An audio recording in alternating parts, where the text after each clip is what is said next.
Hello everyone. I'm Muralidhar Kattimani. I am a development manager in the TEMA team. So I'll be explaining what is TEMA. That's just an abbreviation of a bigger security solution called TEMA. So as part of a bigger NOX group, NOX solution, TEMA basically provides a security from the bottom up, from the hardware level till the application stack. The entire Android stack is secured starting from the TEMA. So in this session, we'll be covering about how to manage keys, certificates, and how to use the available security solutions in TEMA to make your applications more secure.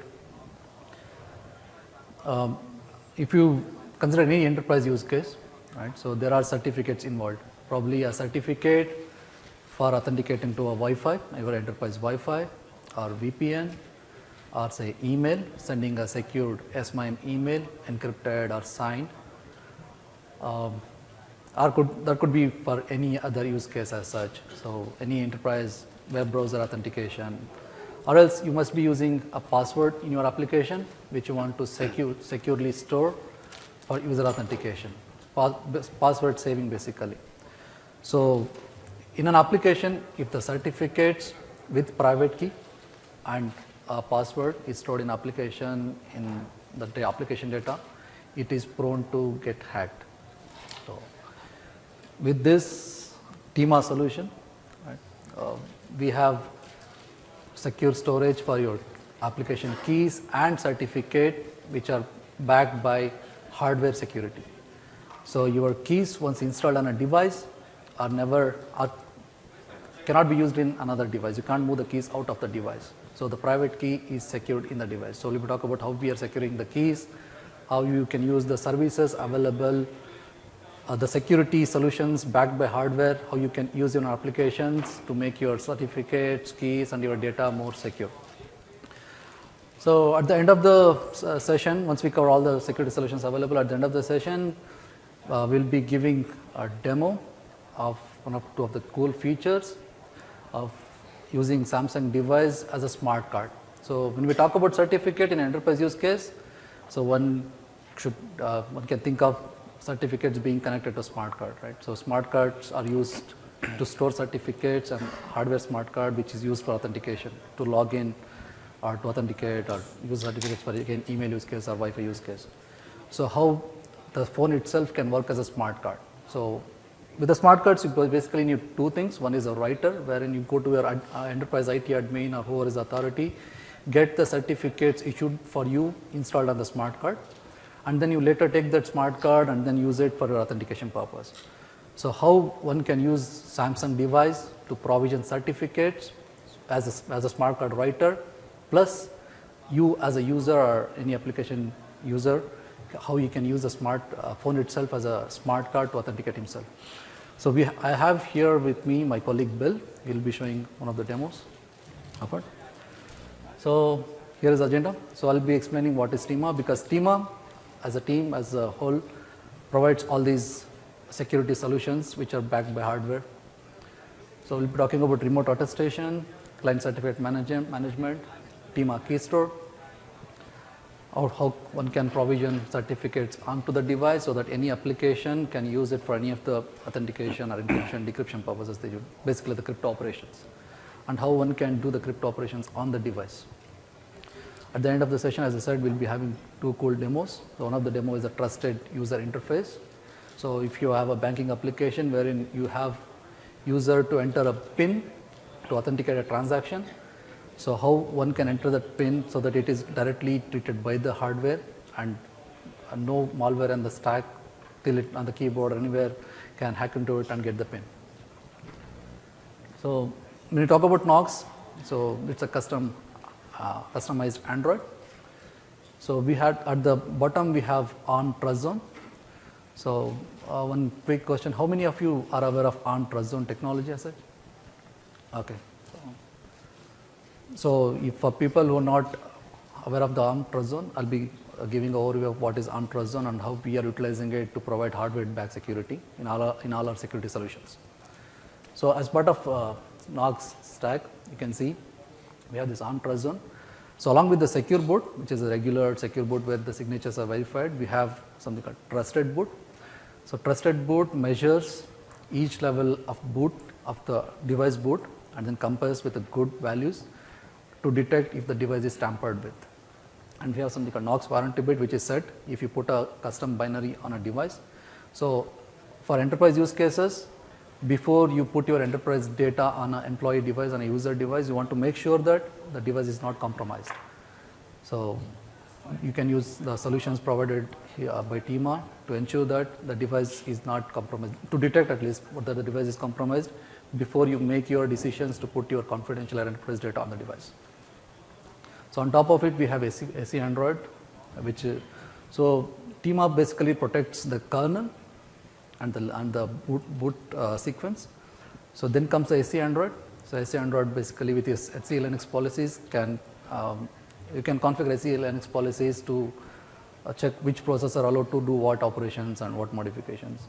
So on top of it, you can build a container. So in Knox, we have this personal space and the container space. Personal space is basically the user space, the space in which the device boots up with. So for the workspace, you can create a container wherein all your enterprise data can be pushed into, and then which is more secure. So on TrustZone, basically it divides the device into two worlds, normal world and secure world. Normal world is regular Android space, which you guys are familiar with, right? Where the usual applications run. So secure world is where we have these secure applications running. So those are called TrustZone applications. So the access to the TrustZone is controlled, is monitored. So you can set a policy and say what modules and what processors can get in TrustZone and what operations they can do there. So all the certificates, all the keys that you put using the TIMA applications, TIMA security solutions, are stored in TrustZone.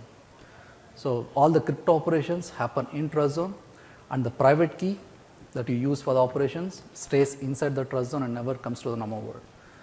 So, and as I said, access to the secure world is controlled. So the memory is divided into secure memory and the normal world memory, and the CPU runs in a security mode called secure mode, and then all the transactions, all the communications between the normal world and secure world are monitored. So TIMA is basically, as I said, an observation explanation is TrustZone based integrity measurement architecture. So as we could see in the stack earlier, the main purpose of TIMA since we started with Knox was to secure kernel. So at least to detect if the kernel is compromised. So as part of that, we have this real-time kernel protection, RKP. So all the system calls in kernel which can modify the user credentials, all the credential structures inside the kernel which are prone to attack and which can which can escalate the privileges. So those things are monitored in using the real-time kernel protection. So system calls which can escalate privileges are monitored by a policy inside TrustZone, and only authorized actions are allowed to take place. So similarly, we have this periodic kernel measurement. So RKP, as I said, it's a push-based approach. So we can basically get into TrustZone and validate according to the policy and then provide access or not. So with periodic kernel measurement every 5 minutes, so the kernel integrate structures which are important for managing the device integrity are measured every defined set of time and compared with good baselines, and say if the device is compromised, so an IT admin, your enterprise IT admin is notified saying, okay, the device is compromised, user has meddling with the device and he has put a custom ROM or something on the device. So along with that, as I said, we'll be talking about attestation, so which is to ensure that your device is not compromised before you put anything on the device. And TMARC is how you can save your passwords inside the TrustZone, which is backed by hardware security. And then the client certificate manager, which is basically the smart card on the device. So the device itself is a smart card. So remote attestation. So in a Knox scenario, in enterprise scenario, you have an employee device. You create a container on the device so that you can put your enterprise applications, your enterprise emails, and all the confidential data on the device. So before you can actually create a container, you want to make sure that the device is not compromised. So an IT admin sitting in the enterprise, behind the enterprise firewall, can query the device and check if the device is compromised.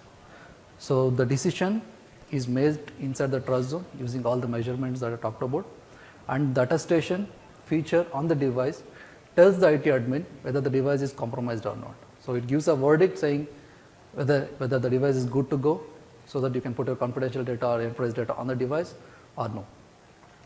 So as part of attestation, there are attestation APIs available as part of Knox SDK. So an IT admin, MDM agent on the device, an IT admin can query the MDM agent on the device saying, okay, tell me whether the device is good. So he will send a nonce. So that nonce is sent to the trust zone application and an attestation application running inside the secure world that I mentioned about, which measures various details about whether the SE Linux is running in the enforcement mode, or the trusted put measurements are good, and many other features, and gives a verdict saying, okay, the device is compromised or not. So if the verdict is good, IT admin will take the next action of creating a container and putting applications on the device. So client certificate management. So as I said, so we have this solution backed by hardware, with which you can say your device works as a smart card. So you can put all your certificates like the way you put in smart card. If you have an application like an email application or a VPN application which currently requires smart card based authentication, certificates inside a smart card. So usually the PKCS11 is a standard which is used to work with smart cards. So the smart card or the Samsung device with smart card solution is compliant with PKCS11 standard. So if you have an application which works with smart card, it should just try to work with the installing an app. So you don't have to carry an external smart card to authenticate yourself. You can use a phone as a smart card. So the other features that we have added in the client certificate management is the certificate signing request. In enterprise use cases, when certificates are involved, certificates are requested to a CA, or your IT can himself be a certificate issuing authority, and those certificates are pushed or sent over the wire. Employee can download it or sent via email, which he installs on the device, and then he authenticates himself. So with certificate signing request, you can generate, so the dangerous part of that certificate generation and sending it over to the employee devices, the private key is on the wire, so it can be hacked into. So what if the private key, the key pair which is required for authentication, can be generated on the device itself in a secure environment. So that is what the certificate signing request is about. So there are Knox SDK APIs using which you can say, okay, these are my certificate details. You can say email address, this is my email address, this is my common name, state or locality, and all the certificate attribute stuff, and say give me a key pair, give me a certificate signing request. What basically that does is it generates a key pair in the trust zone, in the secure world that I mentioned about, and using that private key generates a CSR, uses the private key, generated private key to sign the CSR and gives the CSR out. So what this means is only the public part of the certificate comes out, the CSR comes out, which you can take it to a CA. CA, as part of all the certificate issuing standard, does verification of proof of identity and proof of possession. Proof of possession is basically the client whoever is requesting for issuing a certificate should prove that he holds the private key. So all those things are done with the CSR, so which is basically a standard, and you get a certificate issued with the CA, bring it back to the device and install it on the device. So as you can see here, the private key never left the secure world of the device. So it stayed back in the secure world, it was never on the wire. So that way it is more secure than just pushing a PFX certificate onto the device. The other thing that we added is device default certificate. So every Samsung device, the flagship devices have a device root key. So the device root key is rooted at Samsung CA. So the attestation that I talked about earlier, so the decision that comes from the device is signed using a certificate generated using the device root key. So with that device root key, you can identify each device uniquely, and you can verify that, okay, this is the device root, this is a certificate which has been issued by Samsung CA. So the Samsung root certificate on the server can validate the device root key. So again, the device root key is in the secure world. So the root of trust, as I said, the entire root of trust ends at the Samsung root CA. So this is how, if you are familiar with the smart card, so smart card terms, smart card basically works in terms of slots. Each slot is a bunch of certificates. Each slot is a bucket which can hold a bunch of certificates. So on a device, so if you have a smart card, a physical smart card, that is one slot. So if you hook into a slot, a card reader that can read the certificates, and you can use the certificates. But with the storage capacity that we have on the device, so each device can work as multiple slots. So it's not just one smart card, it's multiple smart card. And each slot is isolated. Okay. So in case of the physical smart cards, when the certificates are issued, a PIV, personal identification verification cards or something, certificates, so you can't, the access control is limited. But if we put the smart card inside the device in the secure world, so we can give access, you can basically whitelist what are all the applications that can access a slot.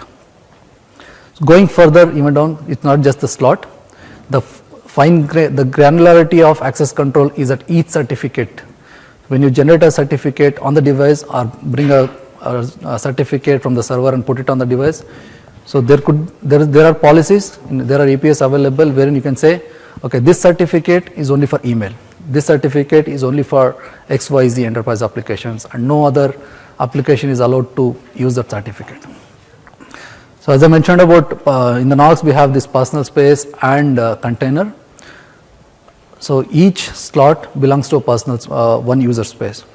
So if you have your own personal certificates, and if your enterprise has its own enterprise certificates, so those can be put in two different slots, and these two different slots are isolated. So the certificates in here cannot be accessed by application which is allowed to access some other slot.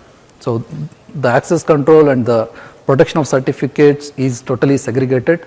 Each slot is segregated. And all these checks happen in trust zone and in the framework.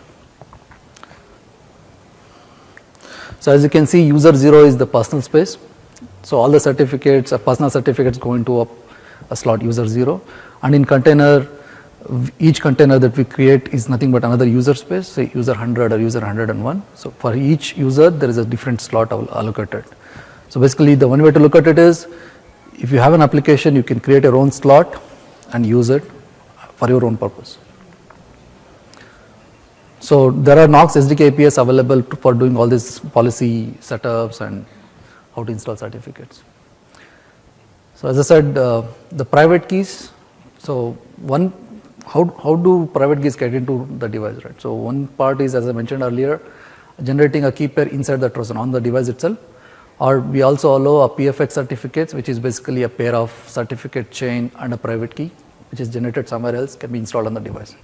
So once you install a private key on the device, the private key contents are never left out of the secure world. So an application running in normal world, if it wants to use that private key, say for signing something, it will be given only a handle to the private key and not the actual private key itself.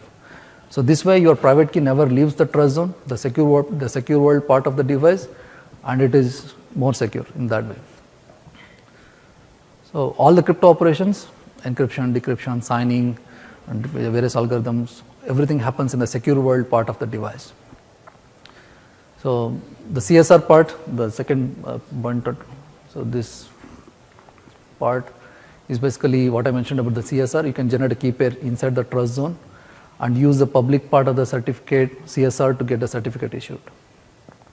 So the public part of only the public part is sent over the wire and never the private key. So the other good part of saving certificates inside trust zone is, what if the device is compromised? Once you put the certificates or generate key pair on the device, what if the device is compromised after that? So as I said, we detect at the hardware level, we detect if the device is compromised. If the device is compromised, then all the passwords, all the access to all the passwords and certificates that are stored in CCM smart card or blocked access. So if we detect that the device is compromised, so no application is given access to the private key or the passwords or the certificates that are stored. So and each password that is saved or a certificate which is saved is secured by a device key. So if you install a particular certificate in a device, that is tied to that device. You can't just move the private key or certificate out and then use it on some other device. So basically it is protected by a device hardware key. So once you install a certificate, so how do you make sure that other applications can use it? So these are the ways. So our goal was to make these security solutions available at the hardware level, available to the application, so that application code should not change. The existing applications, if they are working with certificate, they should just work with the existing APIs. So for that, we integrated the hardware solutions, the CCM and TMA Key Store, with Android Keychain. Android Keychain is available as part of regular Android SDK. So if in a regular Android device, so how one installs certificates? So you go to settings menu on the device, there is option called credential storage, you choose a certificate and install it. So once user installs the certificate, it should be available for other applications which need access to the certificate. So in Android, Keychain is the way to use the certificates. So we have integrated our solution with Android Keychain. So if you have an application currently which is using Android Keychain to access certificates or work with a certificate on the device, that need not change. So if an MDM installs a certificate in CCM, your application should just be able to use it like any other keychain. Except that you will not be given access to the private key, only the private key handle can be used to do the crypto operations inside the secure world. So other thing is TMA Key Store. I'll be talking more about TMA Key Store, that's a separate component. So as I said, CCM solution is compatible with PKCS11 standard. That's a smart card standard. That is the way to work with smart cards. So if you have an application which works with smart card, you can directly use CCM. So TMA Key Store.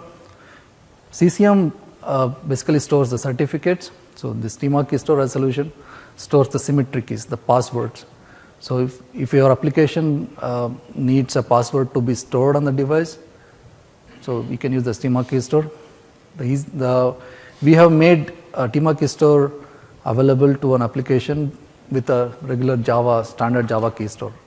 So that the learning curve is less and you don't have to deal with any new APIs to use a solution which is hardware backed.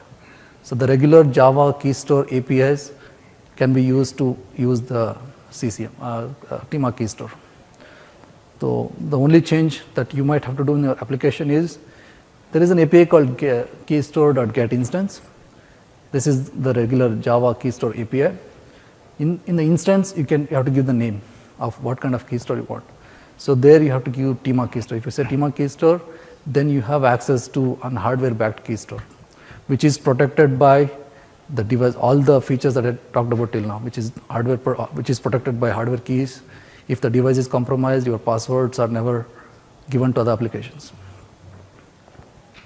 So if you store key store certificates using a Java key store, you can either store passwords or certificates. If you store certificates using TMA Key Store, they end up in CCM, again, which is backed by all the security features that I talked about till now.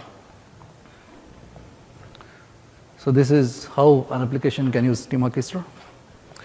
So install keys. So there are slots available. Before giving out access to any of the keys, we check all the security checks that can be done at all the levels.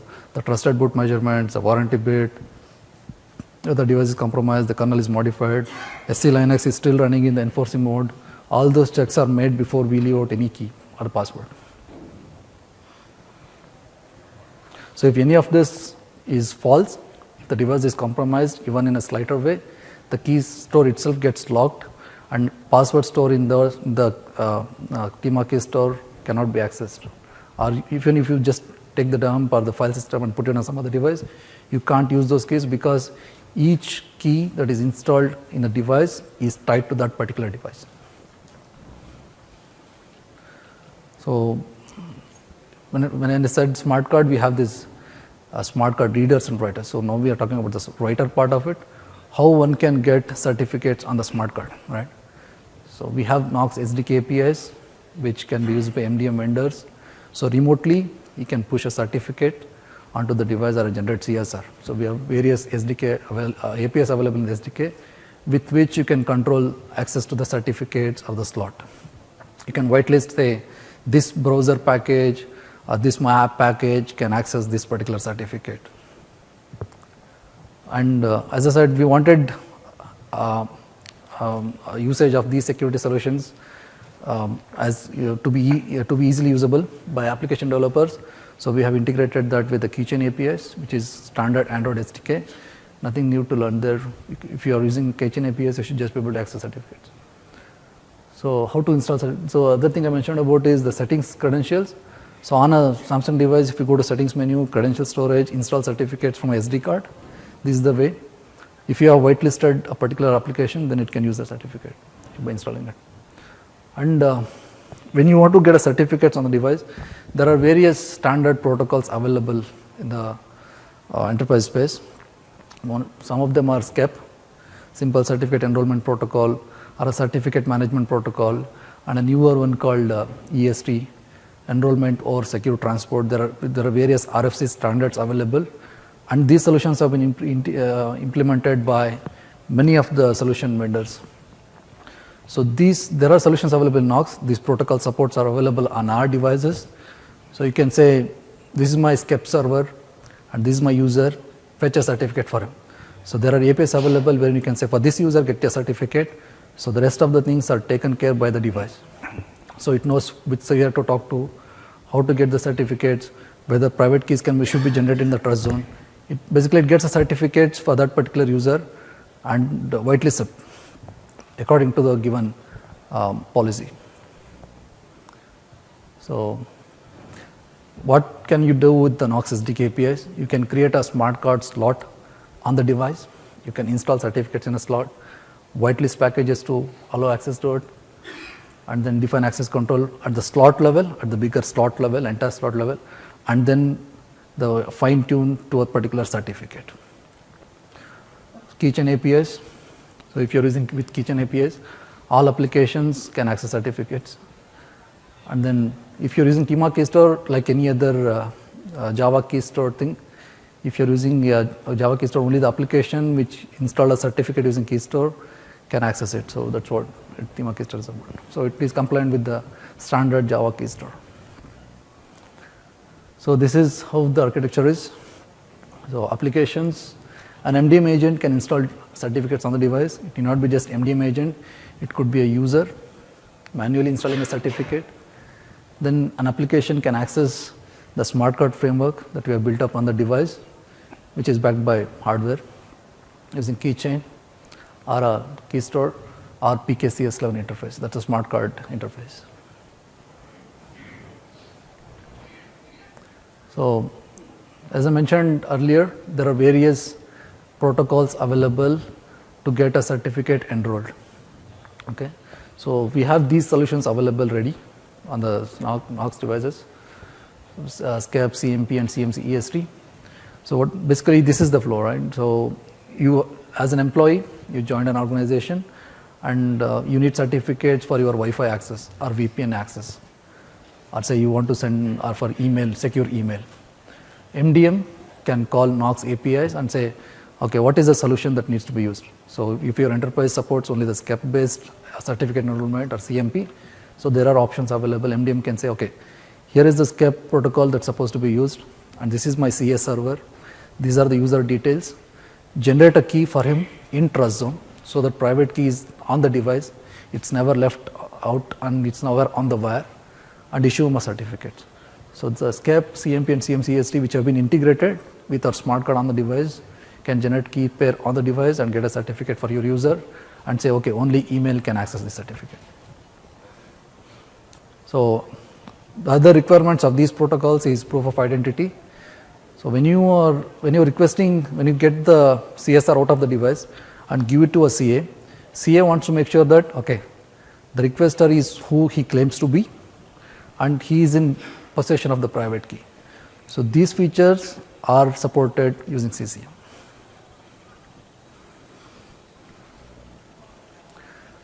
So this is the Knox portal. If you want more details on it, the SDKs, APIs available and other things, you can go visit the Knox portal, wherein you can get more details of all the solutions that we talked about.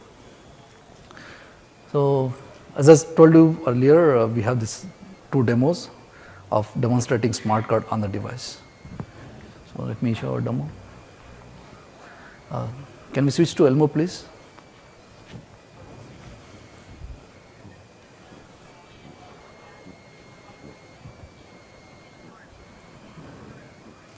This is a bit dark, sorry about that. That is the more light that we could get.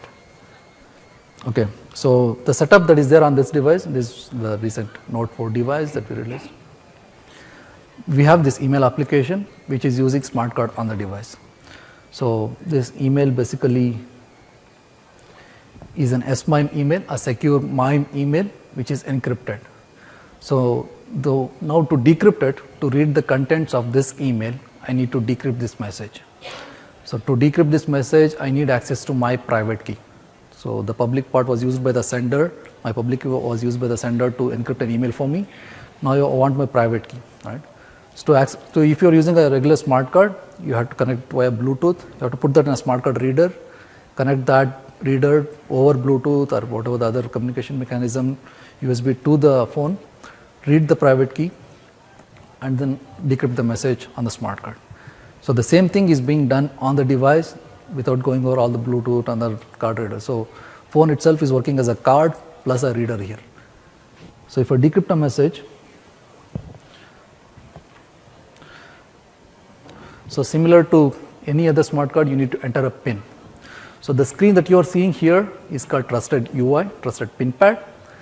This is being driven by the secure world. So if the keys entered here on this UI are directly reach the trust zone. So nowhere on the normal world stack. So this is being driven by the secure world. So you can think about the typical use cases for this. If you're a bank, if you're building a banking application, you can use APIs to make use of this trusted PIN pad, which is being driven in the secure world to get the user PIN in. So as we can see here, this trusted UI, which is again being driven by the secure world of the device, is being integrated with the smart card on the device. So if I enter the PIN here, this authenticated the smart device securely using trusted PIN pad. The decryption operation, the crypto operation happened in the secure world using the private key that is there in the secure world and decrypted the message content. So you can think about using the trusted PIN pad for any of the purposes wherein the PIN entered by the user is not revealed out in the normal world. So William Roberts here will show you another demo of how to authenticate the how to log in to a Windows machine using a phone as a smart card. Hi, I'm Bill. So just to clarify, what I'm going to present is another smart card based solution. What Murali was showing was kind of like how the phone could virtualize some type of a smart card and provide internal interfaces like PKCS11 or JCE type things. In the smart card world, typically communication between some type of a host machine and the actual, like if you had a smart card and put it in the reader, it's typically done in some type of APDU format.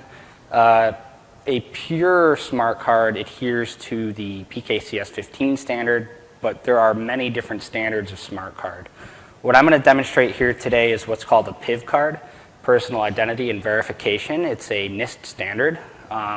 It currently sees large-scale deployment by the federal government and contracting agencies for the government. Can we please switch to the laptop here? The other one.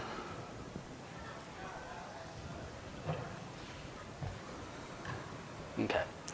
So as we can see here, I have a laptop, I have a phone, and on this phone I have an application that will let me connect to this laptop and present this PIV card interface to it. I'm going to first connect over Bluetooth. As you can see here, Windows is waiting patiently for a smart card, so we'll connect to this over Bluetooth. Windows sees that there's a smart card and it's now asking me for a PIN. This PIN is part of the PIV protocol standard. So I'm going to log on as a user 2 here. We enter their PIN and we log in. Additionally, the system that I've built also works with NFC if you have a USB CCID compliant NFC reader. So we'll switch user. You can just, sometimes Windows likes to get confused. So there we go. We can see actually right now that I'm presenting 2 smart cards to Windows with just 1 device. So this, the PIV implementation that I have lets you actually manage and virtualize multiple credentials without having to carry multiple badges or smart cards. So we can log into user 1, enter their PIN, and the same thing happens. I guess he actually typed the right PIN.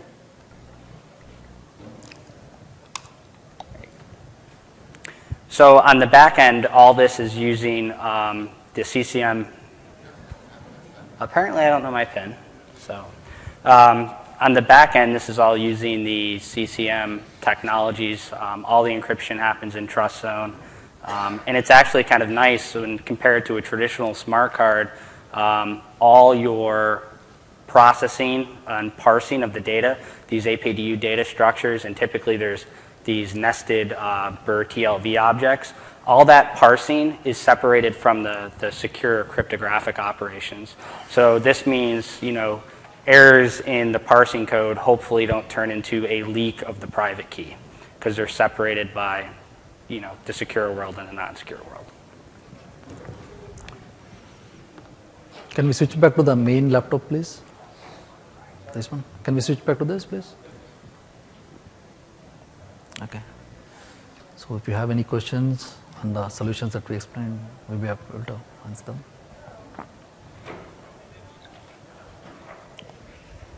Yes, please. Yeah, you can start.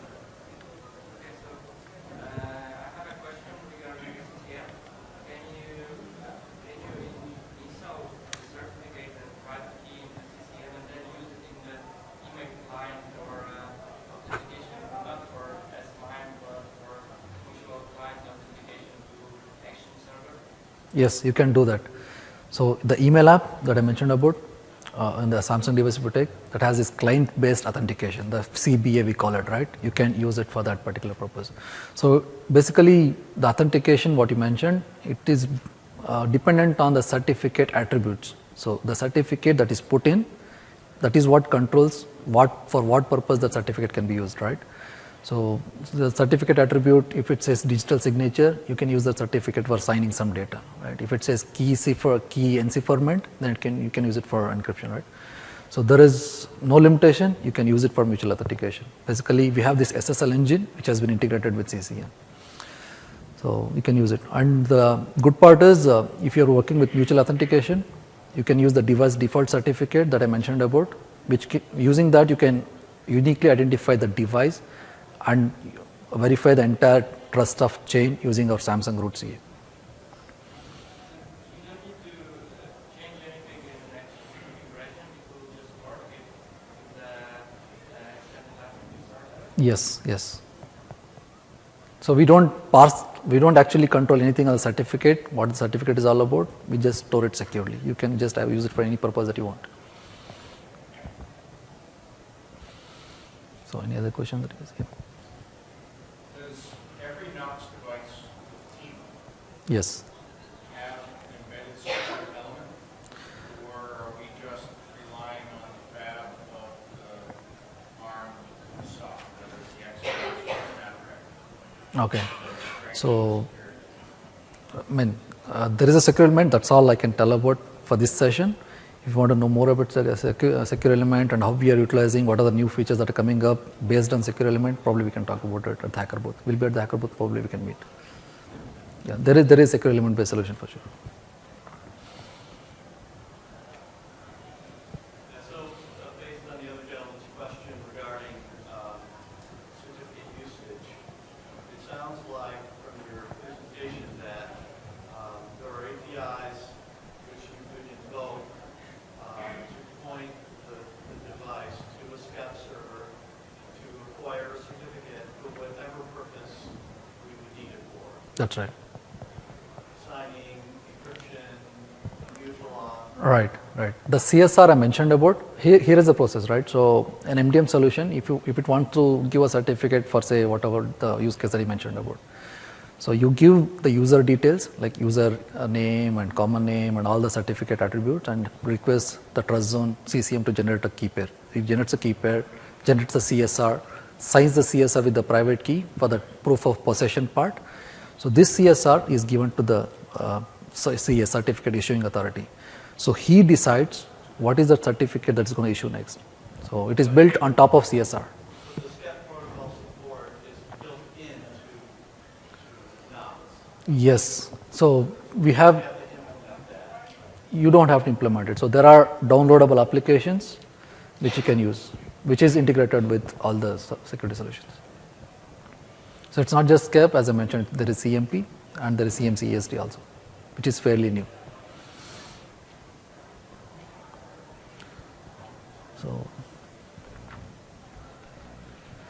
So these are the other sessions related to Knox and how these solutions are using CCM, all the smart card that we talked about. So right now we have single sign-on integrated with Tima Key Store, and there is a VPN framework which has been integrated with this. So these are the other sessions which you can attend and learn more about how these security solutions are used for VPN and then SSO.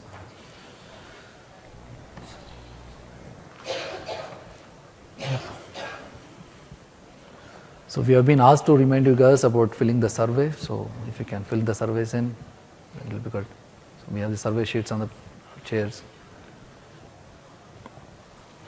So if you have any other questions, if you want to learn more about all the security solutions that we have built and we are, in the future we are trying to build, we are available at the Hacker Launch. You can come over and then ask any questions and get more details. So thank you for your time.